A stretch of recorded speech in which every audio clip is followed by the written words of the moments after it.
Hey guys, SoCal Val here. You are listening to the Hitting the Turnbuckle podcast.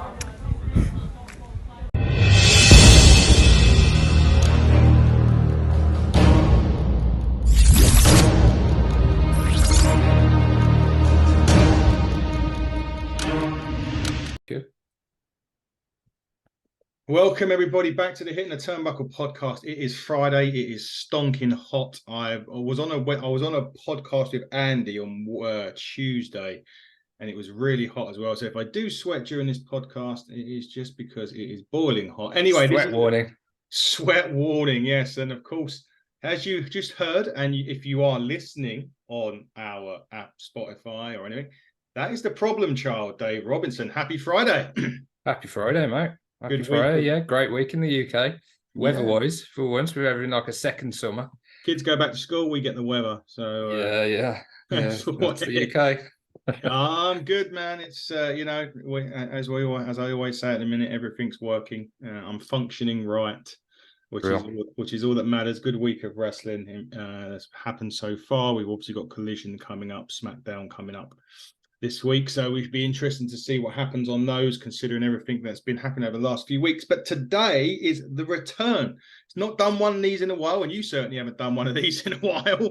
A top 10 show, and as Dave was doing about the 10s for Mr. Sean Spears. We're doing today top 10 groups / factions. Dave, for your mind, what makes a good group or faction, and how have you worked out your top 10? Oh, this one's been a real difficult one. They're all difficult ones for me, because once you start kind of going back and remembering stuff and linking stuff, you're trying to you don't know if it's a nostalgia thing or whether it was actually a great group. Like there's been so many over the years. Yeah.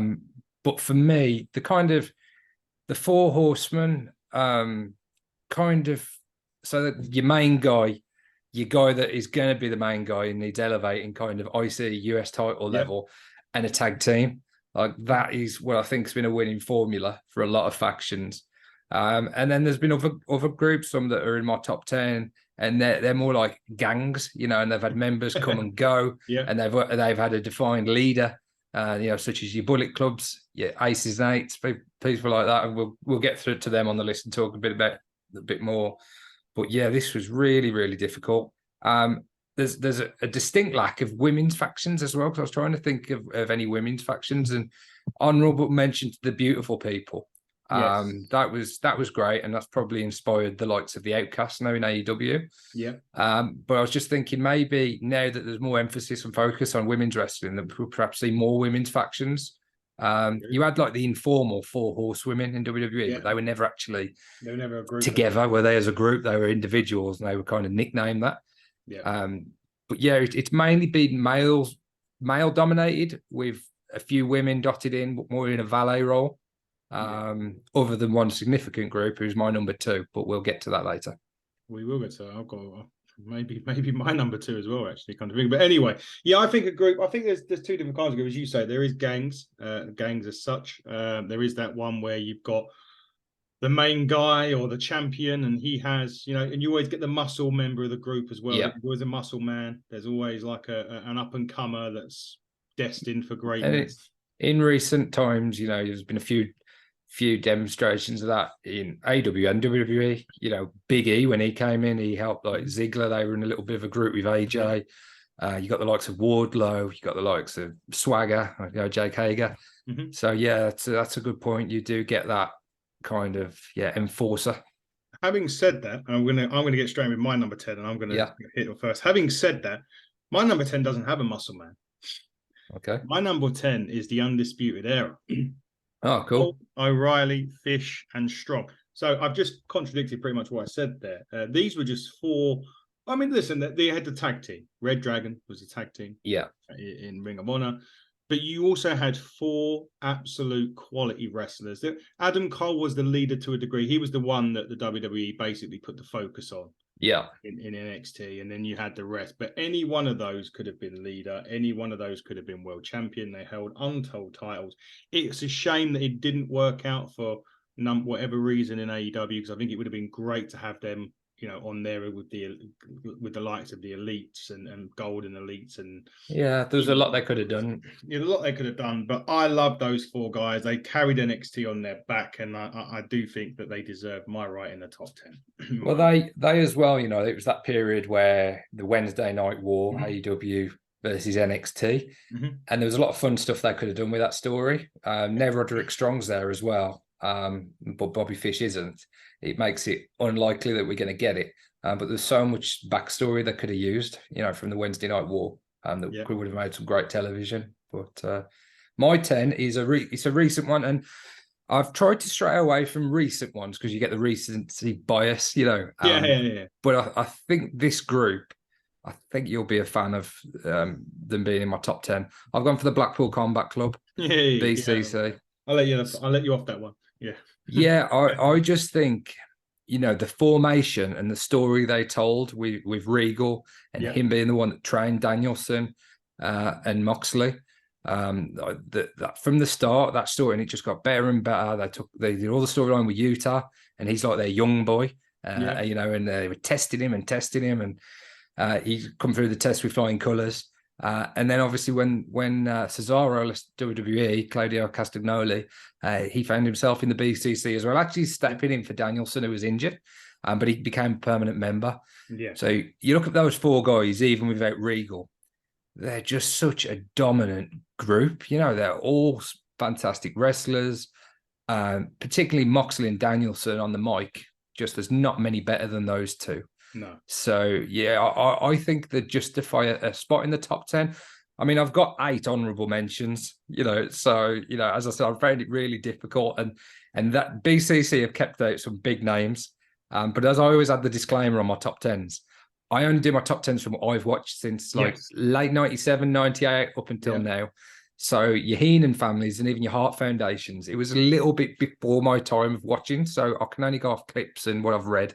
I always do my top 10, what I've enjoyed over my 25 years watching wrestling. My other honourable mentions, I'll just rattle through and then you can do your number 9. But I've got the Wyatt family, Ravens Flock, Misfits in Action, Main Event Mafia, the Jersey Triad, the Hart Foundation, I said, and the Nation of Domination. All great groups and all did different things for wrestling. Yeah. But as I say, I've had to keep my 10 to my viewership, if that makes sense. Yeah, and that's what mine's a little bit further. Yeah. So exactly. You've been watching longer. Mine may well have become Nation of Domination was on my thingies as well. Actually, my honourable mentions, Nation of Domination. I had them on there because I like the fact that the Rock, the Rock come from there. That's where he earned his stripes, so to speak. They were actually in my list. I'd got them at number 8. But then obviously when I've juggled things around and I've really had to go because for me to put the Hart Foundation in it would be a lie, really, because I wasn't watching during that period, and I've gone back and I've watched the Owen Brett matches and stuff like that. But the Hart Foundation was more when they were all together on the same page. Yeah, and I only saw bits and pieces of it. So well, you can't put them in. That's the thing. This is what makes these top 10 so great because they are really sort of thingy for you. Yeah. And if we can take the mick out of it, but it's your Parker obviously 10 years younger than me. So his group would be even more current, if you like, because as I say, he wasn't watching in the 80s or early 90s because he wasn't here. Exactly. What's your number 9, mate? So my number 8 would go back to, and this is even a little bit before my time. And I caught these at the back of when I started watching wrestling. Yeah. But it was lots of stuff that I've watched, lots of matches that I've watched. I've gone back and watched the sort of late 80s in WCW. I've watched a lot of interviews with people and they really say their influence and you look at the influence of teams and people. And actually one of these guys in particular influenced the Hardy Boys. And this guy was these are the Freebirds. Yeah, Michael Hayes, Terry Gordy, Buddy Roberts. Michael Hayes was big with the Hardy Boys at the start of their WWE FE run, bringing them in. They were the team that, like, if we talk about the Road Warrior pop, that everyone talks about. I know Road Warriors were around at the same time, but these guys were the team that everyone wanted to be and everyone, you know, I think it was a case of every woman wanted to be with and every man wanted to hate because they would nick your women. And Yeah, but they really started for me, because I didn't watch them, but obviously I've heard a lot about them, and I've heard about people that were influenced by them. You know, and I mentioned the Jersey Triad in my honorable mentions, and they did the Freebirds rule. So when they were defending the tag belts, it could be any two of the three of them, which I found great. And now trios wrestling is huge. You know, it's come a long way, and I think it's always been matches that the crowd enjoy because there's so much going on and there's so much you can do, and you get the multi-man or multi-women moves. But yeah, the Freebirds were obviously the trendsetters, and they were the original trio as far as I'm aware. So yeah, that's a great pick. I wish I could have put him in myself, but as I say, before my time. With what you've watched. How close was the House of Black? Yeah, again, you know, they haven't been really going all that long. I know they've done stuff on the independents and stuff, but in terms of me seeing more of them consistently on AEW, they've only really been together a year or two. I don't know, I can't remember when Buddy left the WWE and they had the full group. Certainly Julia Hart joining them was last year, I believe. Yeah. But yeah, they would be a group that would absolutely be in my top 20, even though they are so new, because I just think they're awesome. Yeah, their presentation, their ability, Malachi's promos, everything, the whole thing. Brody is an absolute beast. And I think Brody King is actually one of the most popular wrestlers in AEW, went from as far as crowd reaction go, and he's a heel. So yeah, they would on another day they could have easily slipped into the top 10. They could have done, and he's everyone loves to bark. Yeah, it's so over. Brody, but go on. Who's your 9? My 9 is the Four Horsemen, so that's going to be low for a lot of people. But just to quantify it, I suppose, when Ric Flair made his return to WCW in not long after I started watching WCW. It was probably late 98 or early 99. I'm not sure. It was around that period though. And they kind of reformed the Horsemen. Yes. So I never saw the originals with Arn and Tully. Arn and Ole Anderson, wasn't it? So that was, your tag team and stuff. And obviously FTR have been heavily influenced by them. But the Horsemen I saw when it was reformed was Flair, Benoit, Malenko, and Mongo McMichael. And they had Arn Anderson as an enforcer. And it was great, but it wasn't the original. And I know when people think about the Horsemen, they think about Arn and Tully and Flair and Ole Anderson. I think it was JJ Dillon who was their manager as well. Yeah, Barry Windham as well. Barry Windham. They've had Lex Luger and they've had other members in the past. So they had to go in for me because they still did a fairly decent run in WCW. And Benoit, if we stick to purely talking about wrestling, a technical wrestler, he was a phenomenal technical wrestler and he had some great matches. But yeah, the legacy of the Horsemen really, I think, deserved a spot in my 10, even though, as I say, it wasn't watered down. It was just a different lineup. But they still spoke about the history, and you still got a lot of the backstory. So yeah, I thought the Horsemen had to be in my 10. Yeah, no, they certainly do. As you can imagine, they're probably higher up my list, but I'm talking probably the original Horsemen. Yes. Number 9 is the first, I would say, group as such. I mean, these guys, my number 8, sorry, are actually, there is so many of these different clubs around, and you're probably knowing where I'm going with this now. Yeah. But it is the Bullet Club. But my Bullet Club is the one with Styles, Balor, Omega, and the Bucks. And that's the one I know and love. Obviously, there is tons now. There's War Dogs, there's Bullet Club Gold, there's ABC, there's everything there's a faction near enough in every federation bar in the WWE to a degree. But even they've got the OC, who was like a spin-off, and they were called the Club to begin with, weren't they? So I got them. So these are the ones. These are very rare. It's very rare that you will get so many different. You had NWO Black and White, and NWO Red and Black. You had the LWO and things like that in WCW. And I know you've got it now in WWE, but this is a group that spans. I mean, I went to Rev Pro last weekend and I saw Gabe Kidd, who was part of the War Dogs. Just rocking up on Rev Pro, and So there's so many different groups in so many different federations that they just had to be in the top 10 because they're having a massive impact. We've got the Bang Bang Gang in AEW. We got Bullet Club ABC in Impact, who we're going to be meeting one of those in a few short weeks at Slam Masters, Ace Austin. So that's why I've got them in there. They've just had massive impact on wrestling because how many times do you now go? And well, you've got one, I've got a few of them, and you see a Bullet Club shirt. Yeah, it's one of the original Bullet Club shirt, and then there's so many variations of it which are equally as popular. You know, in terms of merchandise, they've really changed the game. You know, getting involved with pro wrestling tees. They put so much emphasis and work into the merch as well.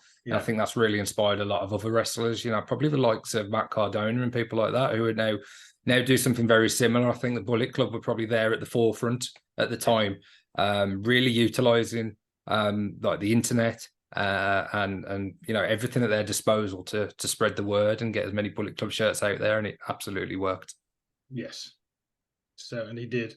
Certainly does. Who is your 8, my man? So my 8, I wanted to get a faction in from Impact Wrestling because obviously it's great again at the minute, and we've done a few reviews and we've really enjoyed watching. But there was a period back in the early 2010s, I believe, where they ran a storyline, which it was the Aces and Eights essentially, biker gang, heavily influenced, I'd say, from Sons of Anarchy, which I was watching at the time. So, you know, you're combining Sons of Anarchy with wrestling.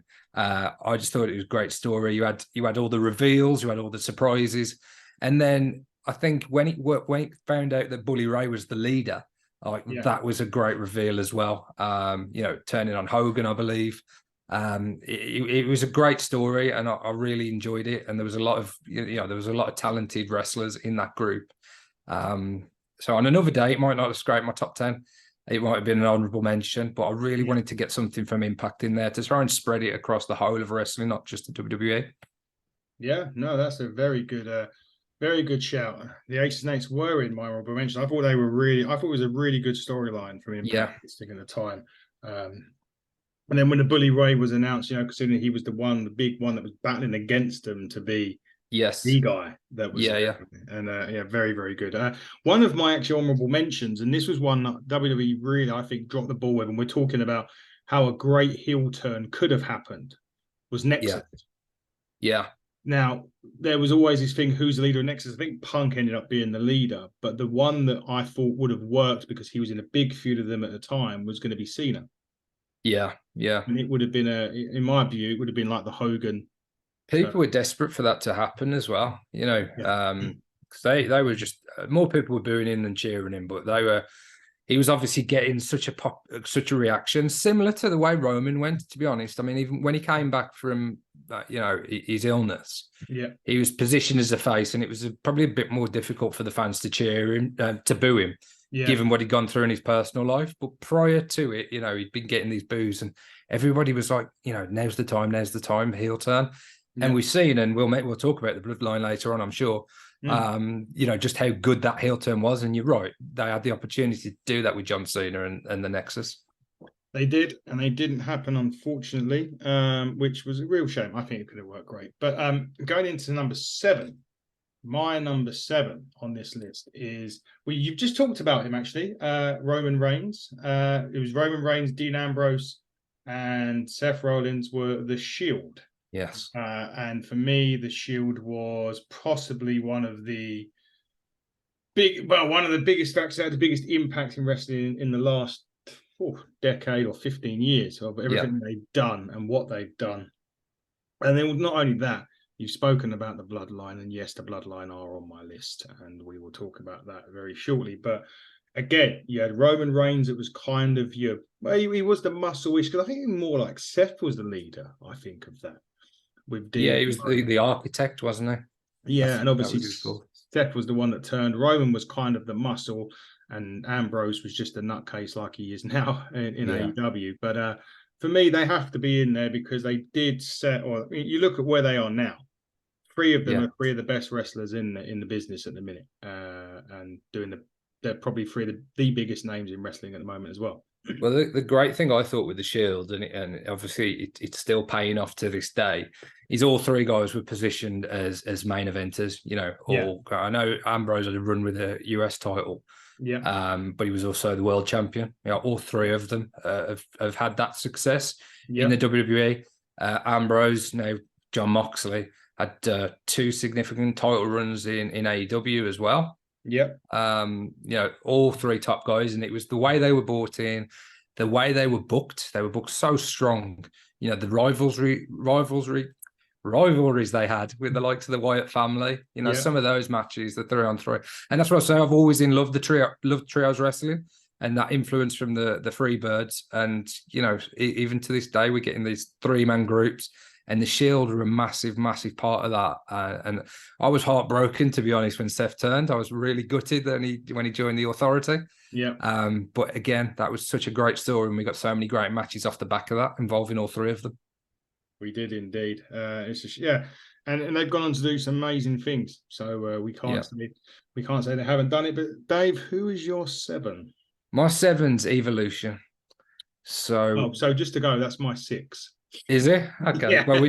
Well, actually, my 6 is the Shield. So we've just gone, we've just gone the other way. With Evolution and the Shield are our 6 and 7, just in the other order. Yes. I think, you know, this was such a great use of Ric Flair, first and foremost.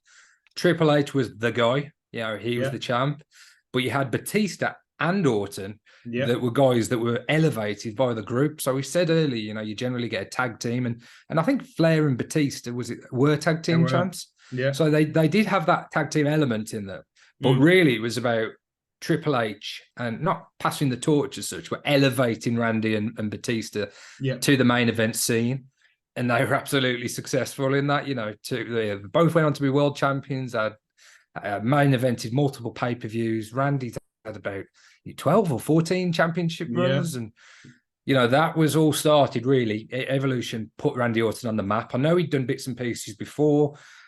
I remember him when he first joined. He was doing like a news flash segment backstage. He was injured, wasn't he? He tore his RNN, was he? Or Randy Orton News. Randy, something like that. Randy News, something like that. And his career could have gone in a very different direction if it wasn't for the fact that he picked up an injury at the time.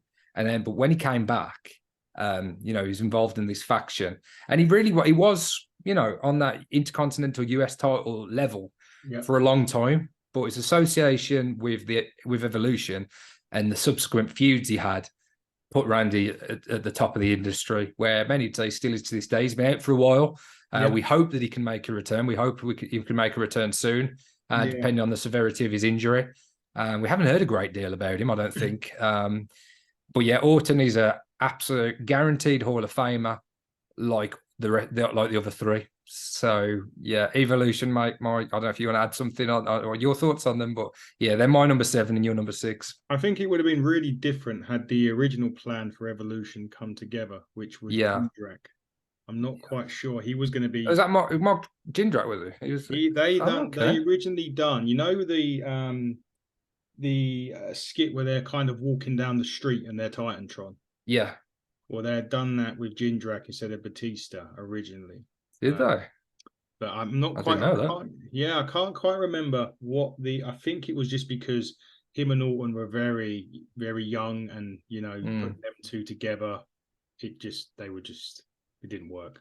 Well, I remember Sean O'Hare's brief run. You know, he came into WCW with Jindrak from the Power Plant, and they were a great young team. And they went on. They were the Natural Born Thrillers. They were in a group. Mark Jindrak.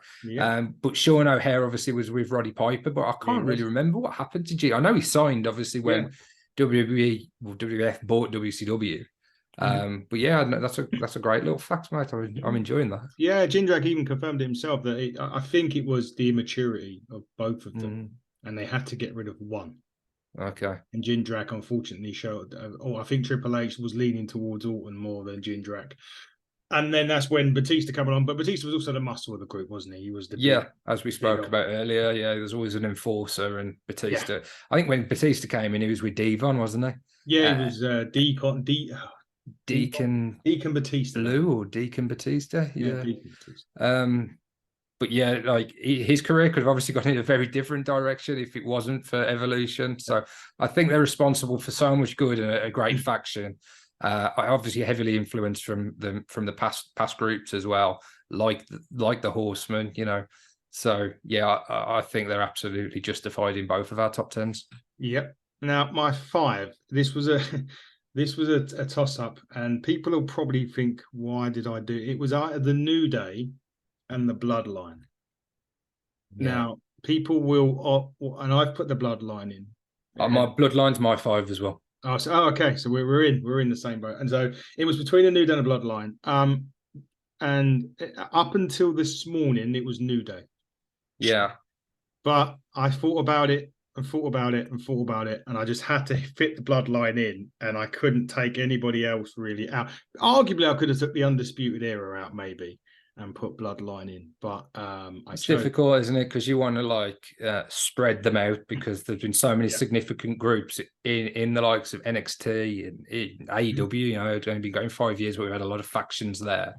So it's difficult to try and spread them out. So I totally understand that. I mean, New Day, I didn't even think about, to be honest. That's an oversight by me. So they have to go in my honourable mentions now. They've gone in my yeah. But Bloodline, you know, for me, my number 5 is again a recent group. You know, it's the last few years. Yeah. But I just think what they've done in wrestling and the story they've told. I mean, the storyline of the Bloodline has been considered one of the best stories in wrestling history of all time. You know, and that's not just people. That's not hyperbole. That's genuine. You know, there's been so much great television, and it's really kept the WWE going at times when some of the product was criticized.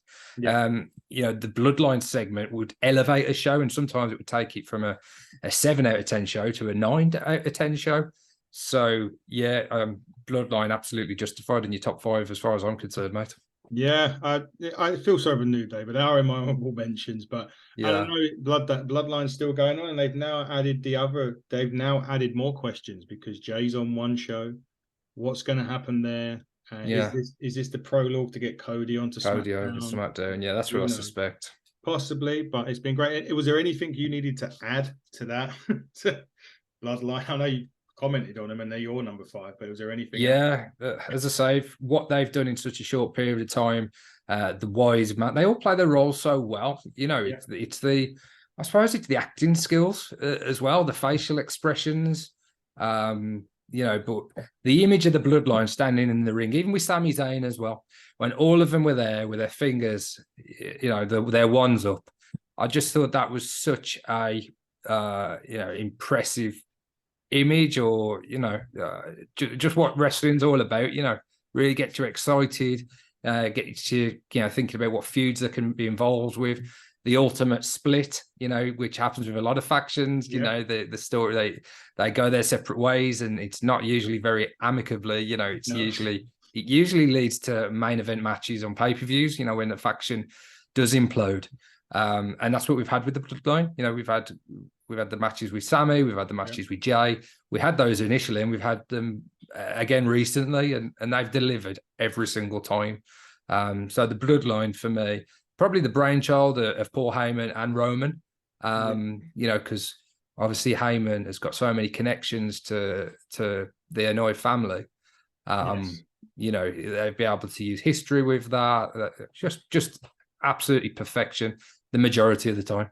Yeah, and I think the thing about it is they have literally limited creative people involved. It's literally Roman, Paul Heyman, obviously Triple H. I think it's Michael Hayes. Yeah, 1 or 2. They don't have this big room of writers telling me unique blend. And also, when it's come to this kind of storyline, every time it's needed to changed it up.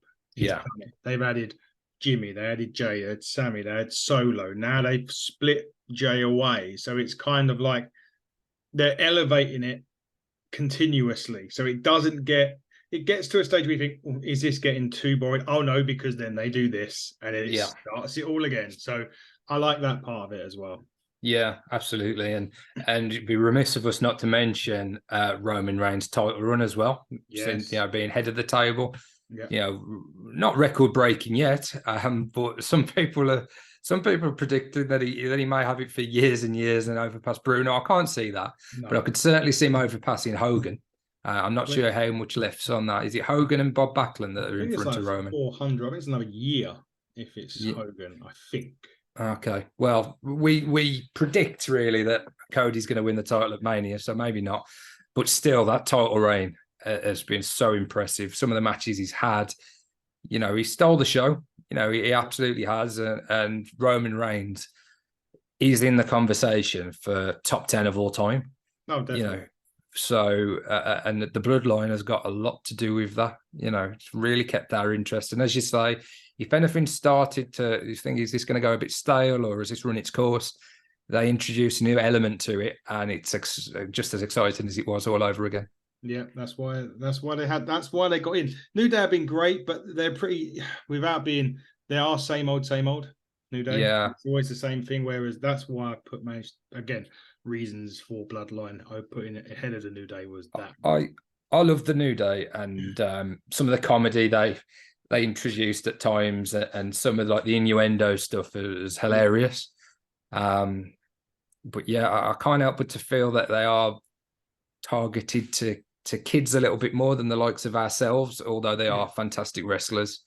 So maybe that's why I didn't consider them. But yeah, definitely honourable mentions for me. Definitely honourable mention for me. As I say, they were in mine until I just couldn't not have the Bloodline. Yeah. So there we go. Who's your 4, mate? 4 for me is the Hart Foundation. So okay. you kind of alluded to it that again, it's not your not your era really in a lot of ways. But for me, Bret, Owen, Davey, Anvil, Pillman, just basically done everything that I needed for the group. And I absolutely they absolutely run, they were, and again, these people didn't have muscle. I mean, Anvil, I suppose, was the size factor to a degree. Owen was the up and comer, Bret was the leader, Pillman was just the Moxley, just an absolute nut job, but in a good way, obviously. So yeah, for me, they're in their accomplishments. It did elevate Owen, didn't really do much for Jim. Obviously, Brian Pillman didn't quite get an opportunity just due to the issues that he had.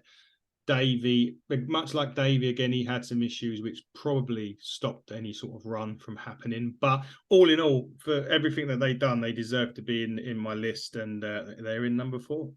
Yeah, and it would be great to see the Hart family, a legend, that their legacy in wrestling. Yeah. We can't say enough about, they're responsible for so many great wrestlers coming through the dungeon, and that have been trained by Stu Hart and the Hart family. Yeah. In recent times, and it's going back probably 10 plus years now, you had the Hart Dynasty in WWE, which was Tyson Kidd. Yes, Harry Smith, and Natalya.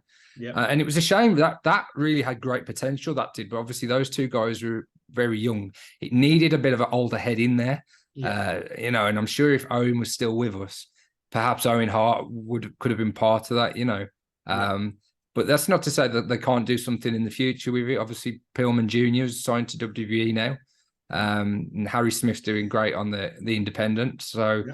Yeah, we could see another version of the Hart Foundation or the Hart Dynasty at some point, and I think that would be great. Yeah, certainly would be for me. I'll be all up for that. But who's your 4, Dave? My 4 is a group that I saw a lot of when during the Attitude Era, and when really my WWE or WWF at the time fandom began, and that was the Corporation. Slash the Corporate Ministry. So I've cheated a bit there because obviously they combined the Ministry of Darkness, which was the Undertaker's faction, and Vince McMahon's corporation. Yeah. All the top heels at the time were part of that. And there was henchmen in there, the likes of your Big Boss Man and Test. There was Ken Shamrock in there. But then you had the likes of The Rock in there as well. Yeah. Triple H. All these, who's who in wrestling were part of that faction. And when they did the Higher Power storyline, which was a great story, and they revealed that the Higher Power was Vince, and then they combined with The Undertaker, we had a lot of good entertainment and wrestling matches off the back of that as well. So for me, a lot of good memories. Yeah, I really loved it. Even though they were heels, Yeah. I absolutely loved matches involving the corporation and the stories involving the corporation. Obviously, the Vince McMahon character at the time was at its absolute peak, with his feud with Stone Cold. Yeah. And him having a group to do his dirty work was just great booking and great storytelling. So, corporation make it into my top 4.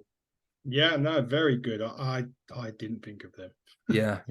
And I should It's difficult. There's so many. It's Yeah. easy to get 10 down, and then forget a lot of others. And then when you remember them, you've got to try and squeeze one in, but you've got to take one out, and it is difficult to get to a 10. Yeah, it is difficult. Corporation would have been on my list. I would have probably moved Undisputed Era out, maybe shuffled the pack a little bit in terms of where to put them.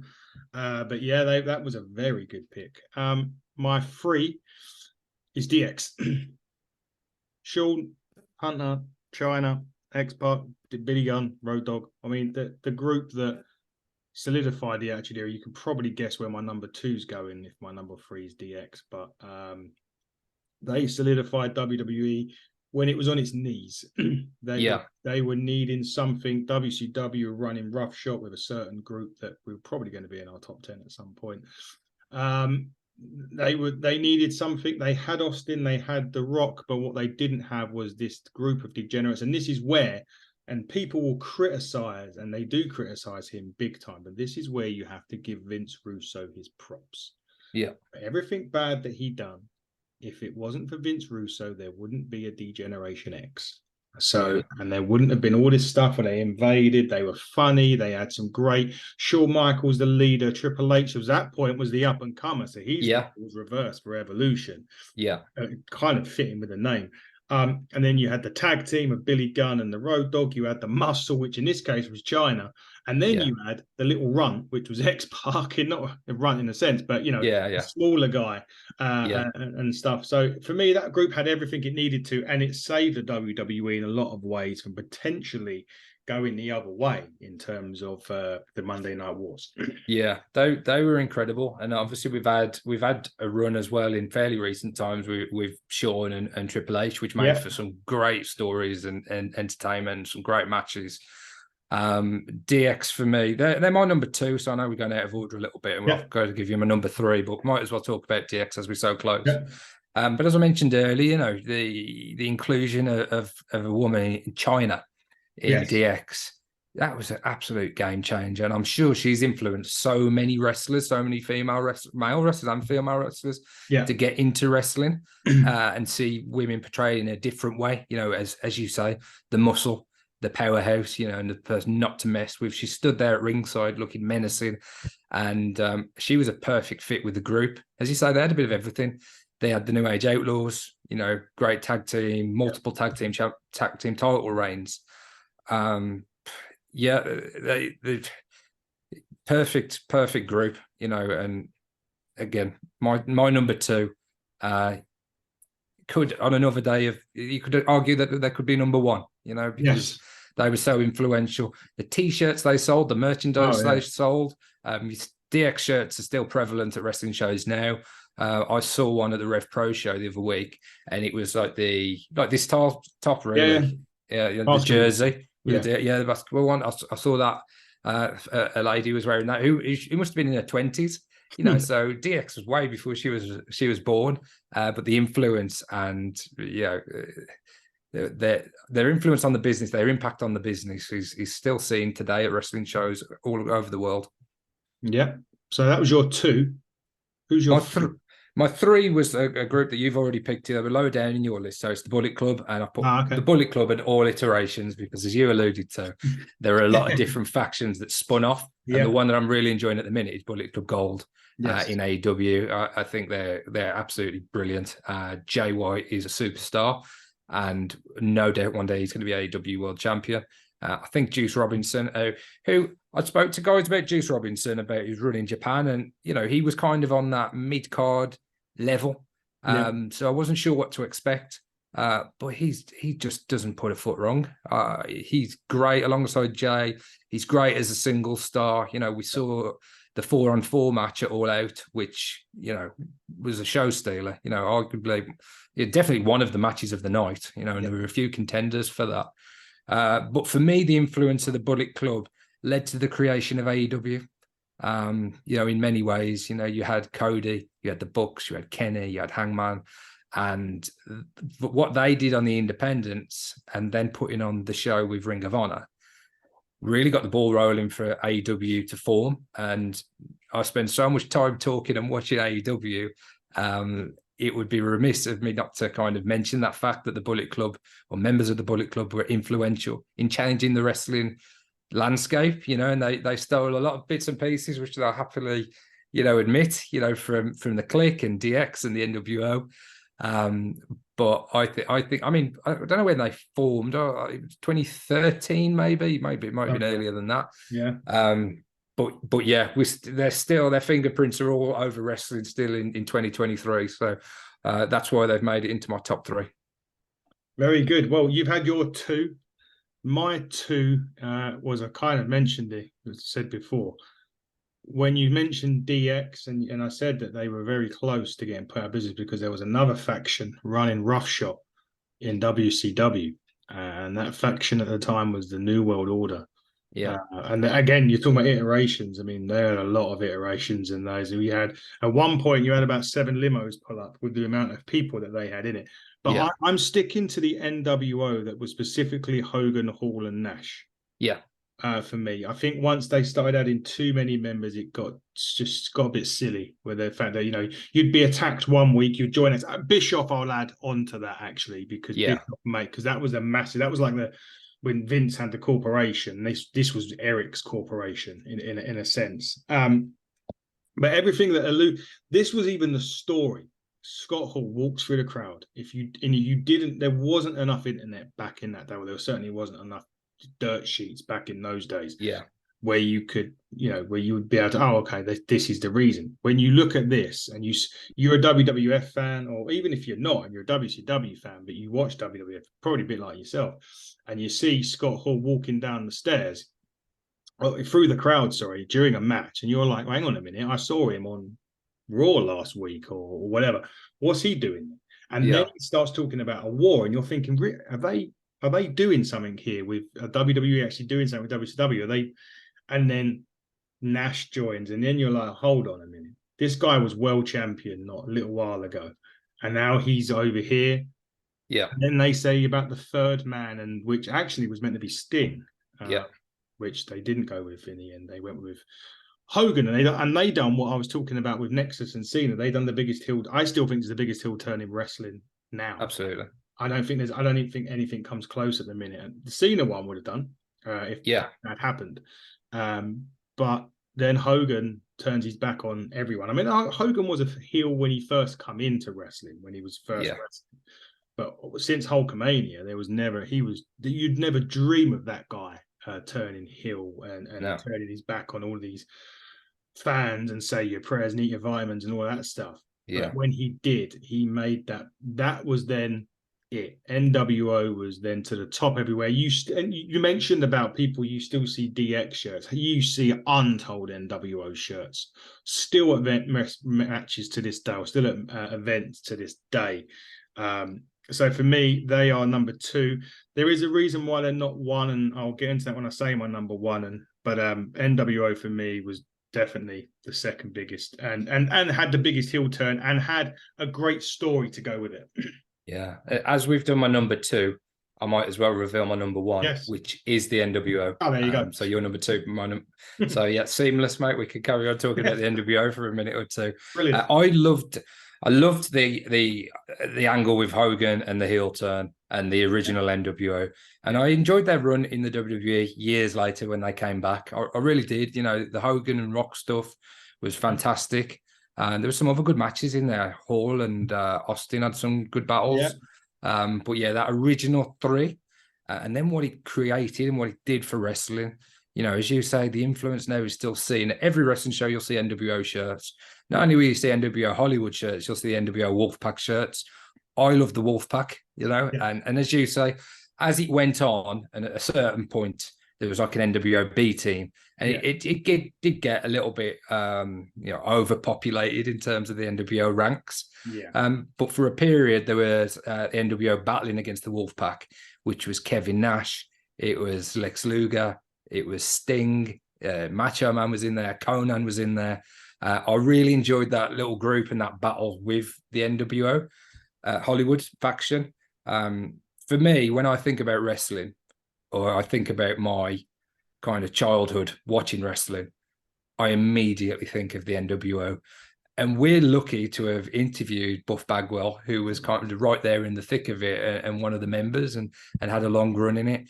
And he said kind of it was the best time of his life. And he said, they were, the company were making so much money off the back of the NWO and what they did. I mean, they started, throwing cash everywhere. And Buff told us that he got every show he went to, he was given 3 NWO t-shirts, it was just done so well. Everybody wanted to be a part of the NWO. Everybody was doing the Too Sweet. And a lot of people still are now. And as I say, the Bullet Club have been influenced by that. So for me, best faction ever in wrestling, the New World Order. Yeah, they definitely was. Actually, I didn't mind the NWO when it had the red and black and white. That was a good little split. We also had a very, very privileged, maybe last week, the week before, it was last week, I believe, to interview someone who was a big nemesis of the NWO in DDP. Yes, yeah, and that was a great story as well, when it looked like DDP was joining and he had the shirt on, and then he dropped Hall with Nash with diamond cutters. Yeah, I mean, that elevated DDP to the next level, because until that point, the NWO were really untouchable. They were just beating people up left, right, and center. So DDP was the first guy that stood up to them. Yeah. So that's a great show, that story. I loved Sting as well when he revealed himself that he was in the Wolfpack and he was wearing the red and black paint. I really like. I've liked all versions of Sting, to be honest. And we saw a bit of Joker Sting lately, which is another great version of him. But Wolfpack Sting was great. I've got a little one of the elite figures of Wolfpack Sting, that I've kept in the box. Because when I saw that, I was like, I've got to have that. I saw it was one of those things that took me straight away back to when I was 10, 11, 12 years old. Absolutely loving the Attitude Era, the battles between the WWF and WCW on a weekly basis. And the NWO were a huge part of that. Must ask, did you get in much trouble with the amount of money you spent at AEW? No, I didn't actually. No, I didn't. No, because I don't drink.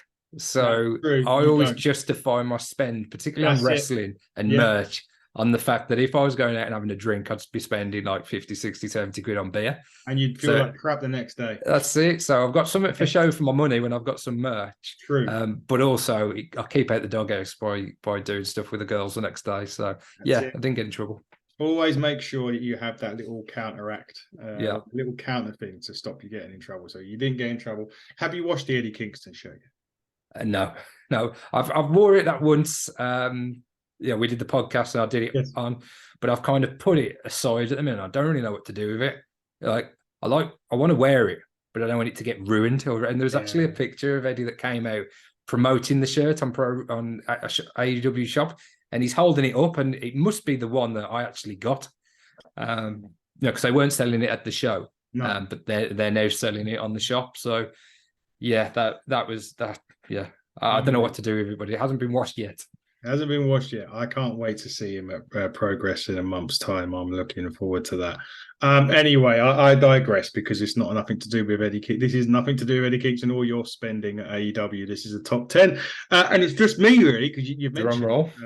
My number one happens to be the Four Horsemen.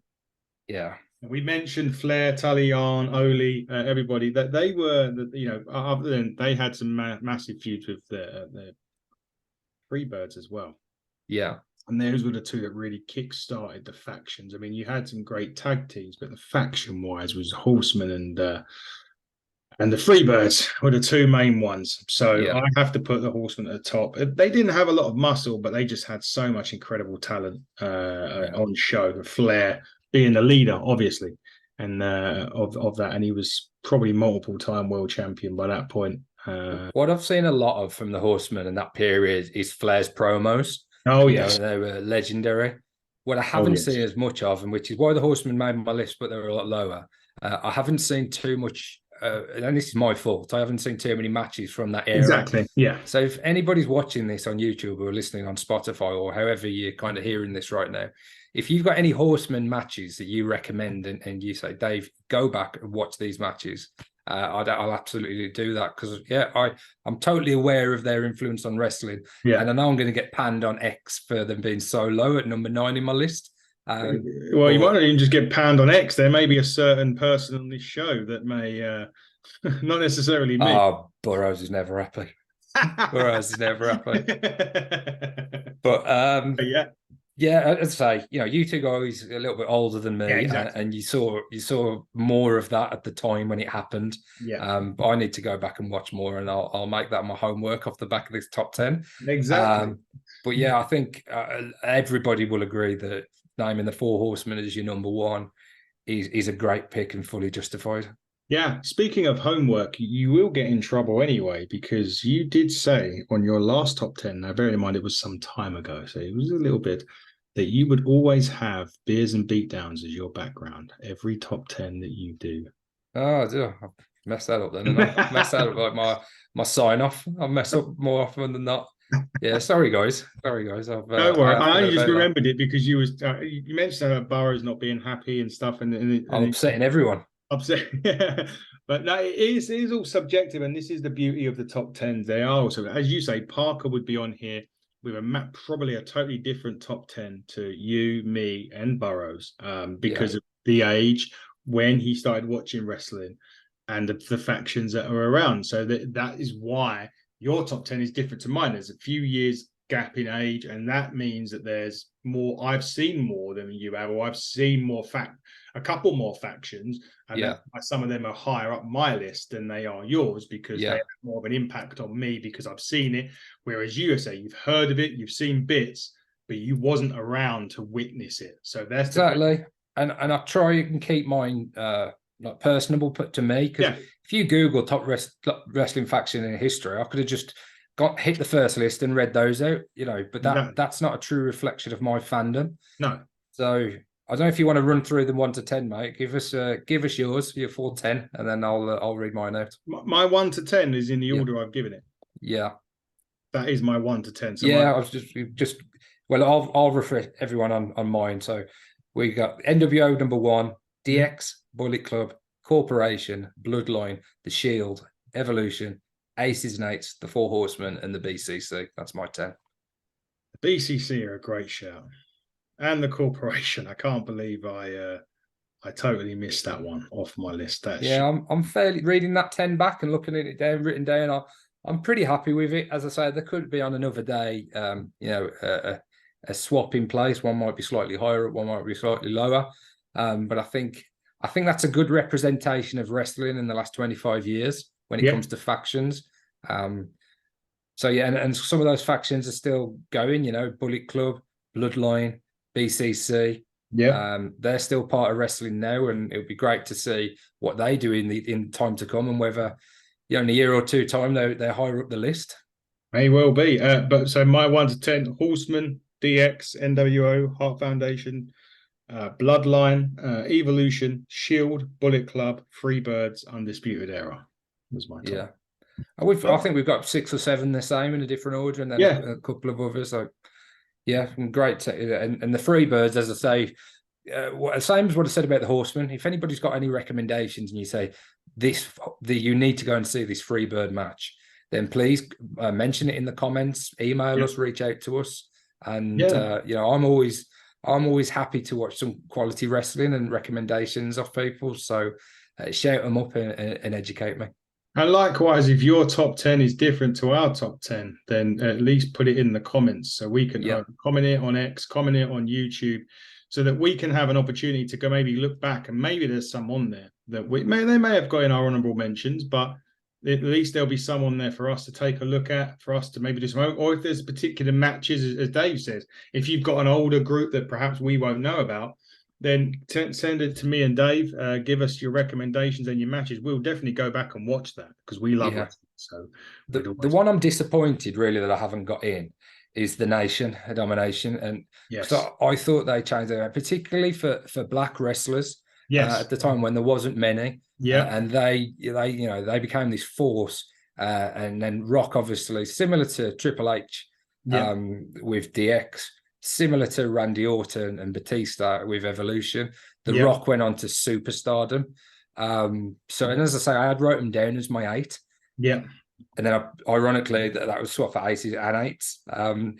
But yeah, on another day, it was just because I caught the back end of it.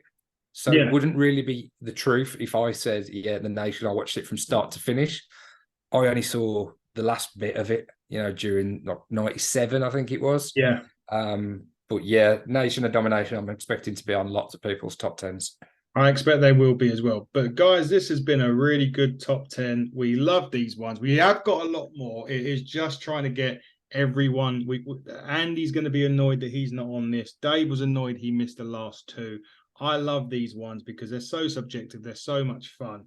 But then we've got so many more. To give you an idea, we've got the top 10 WWE greatest debuts. So we still haven't done yet. We've got the top 10 Intercontinental Champions. Will Gunther make that list now? That would be a great one. That'd be a great one. I was going to put that for us to do today on this Friday, but I thought I'd leave that one for a different day. So the top 10 Intercontinental Champions, will Gunther make that list? I've also got the top 10 oh my God moments, the moments that you turned around and said, what, oh my God, maybe the biggest things that have happened in wrestling since we've been there. So there's I've got stacks more. This is the beauty of being resting and recuperating from illness or from a hospital visit. Or bad backs. Or bad backs in Dave's case. Yeah, in bad backs, Dave's case. I get a lot of time to run through stuff in my head, and there's a lot more to come on this. But guys, this has been Hitting the Turnbuckle podcast. We'll be back with SmackDown reviews, Collision reviews over the weekend. Enjoy the sun if you're in the UK. Bank the most of it because it will soon be freezing cold, and we will soon be saying that C word. And no, I don't mean the one that ends in T. It will be the one that ends in S. Dave, you looking confused? I'll tell you off air. But he has been the problem child, Dave Robinson. I have been your host, Adam Cousins. Until next time, everybody, buckle down, stay safe. Goodbye.